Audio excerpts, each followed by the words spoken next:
नमस्कार मैत्रिणींनो, श्री स्वामी समर्थ. जय जय स्वामी समर्थ. रस्त्यावर पैसे सापडणे हे कोणते संकेत आहेत? काय आहे त्यामागील रहस्य? आणि आपल्याला पैसे सापडणे हे शुभ आहे की अशुभ आहे? तुम्हाला कधी पैसे सापडलेत का? याबद्दल आपण मला कमेंट करून सांगा.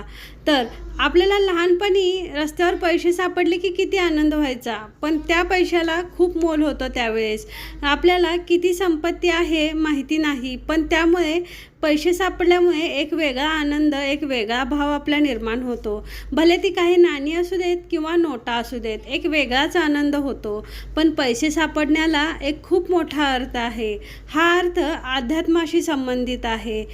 पैशाचा अर्थ सामर्थ्य आणि इतिहास यावरून घेतला जातो आणि हे इतिहासाशी देखील संबंधित आहे. कारण धन एका हातातून दुसऱ्या हातात जाते. चलनी नोट बऱ्याच वर्षापासून प्रचलित आहेत.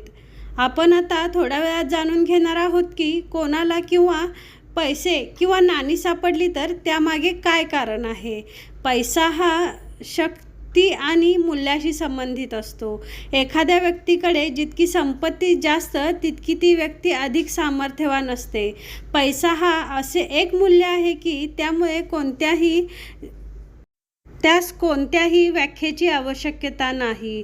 चीनी प्रतीकवादामध्ये पैसा केवळ खरेदी आणि शक्ती या व्यवहाराच्या स्वरूपात मानला जातो, कारण ते चांगल्या नशिबाचं प्रतीक मानलं जातं. म्हणून त्या लोकांना रस्त्यावर पडलेले पैसे मिळतात त्यांना अत्यंत भाग्यवान समजले जाते. पण या पद्धतीने पैसे मिळण्याचा आध्यात्मिक अर्थ काय आहे हे आपण आता जाणून घेणार आहोत. सर्वसाधारणपणे पैसे सापडणे हा मौल्यवान गोष्ट ठरू शकते. आपण केवळ पृथ्वीसाठीच नव्हे तर देवदूतांच्या आणि आत्म्याच्या जगात देखील महत्त्वाचे ठरतो. आपल्याला विशेष संदेश देण्याचा एक प्रयत्न देखील होतो.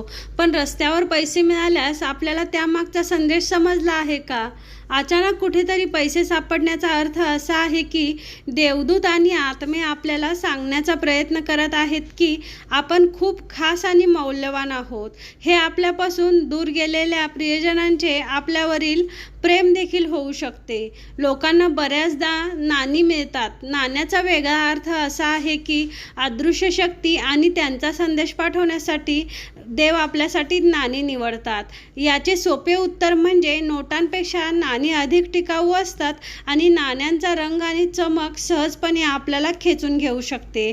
तथापि आपल्याला नेहमी नाणी मिळत नाहीत. जेव्हा आपल्याला पैसे मिळतात तेव्हा ह्या दोन गोष्टी आपण लक्ष देणे अतिशय गरजेचे आहे. पहिली गोष्ट म्हणजे अशी की ज्यावेळी आपल्याला पैसे मिळाले तेव्हा तुम्ही काय विचार करत होता, आणि दुसरी गोष्ट म्हणजे तुमच्याकडे सापडलेले पैसे कोणते आहेत. ज्या नाणी किंवा नोटांवर एक असे गुण आहेत. अशी नाणी किंवा नोटा मिळाल्यास ती एखादी नवीन सुरुवात होण्याचे चिन्ह आहे. याचा अर्थ असा आहे की आपण आपल्या नवीन कल्पना साकार करण्याच्या दिशेने प्रयत्न करायला हवेत. याचा अर्थ असा होतो की आपल्याला लवकरच काही क्षेत्रात यश मिळणार आहे किंवा आपल्याकडे एखादी मोठी गोष्ट घडणार आहे आणि आपल्याला त्यामध्ये यश मिळणार आहे. आणि याचाच अर्थ असा होतो की आपल्या सर्व भीती दूर होऊन नवीन सुरुवात होऊन आपण नवीन दिशेला वाटचाल केली पाहिजे असा संदेश देखील मिळण्याचे संकेत आहेत. जर आपल्याला 10चं चलन किंवा 10ची नोट मिळाली तर त्याच्या गुणाकारात आढळणारे मोठं चलन म्हणजे आपल्याला सावध असणे आवश्यक आहे. याचा अर्थ असा आहे की आपल्या सूचनांवर विश्वास ठेवणे गरजेचं आहे आणि योग्य निर्णय घेऊन आपल्याला पुढे जावं लागेल. म्हणजेच पैसे सापडले त्यावेळेस आपले मन काय म्हणत आहे याकडे काळजीपूर्वक लक्ष देणे आवश्यक आहे. आपल्या मनातील विचार असतील ते आपल्याला ऐकणं गरजेचं आहे किंवा ते फॉलो करणं देखील गरजेचं आहे. आपल्या आयुष्यात सकारात्मक बदल घडणार आहेत आणि आपल्या आयुष्यात आपल्याला हवे ते मिळणार आहे. यासाठीच आपल्याला रस्त्यावर पैसे मिळाले तर आपण त्याचा योग्य तो वापर केला पाहिजे. आपल्या मनातील विचारांकडे योग्य ते लक्ष केंद्रित करणे गरजेचं आहे. त्यामुळे आपल्याला यश नक्कीच मिळेल. तर मैत्रिणींनो, तुम्हाला ही माहिती आवडली असेल तर तुम्ही माझ्या चॅनलला सबस्क्राईब करा, व्हिडिओला लाईक आणि शेअर करा. श्री स्वामी समर्थ.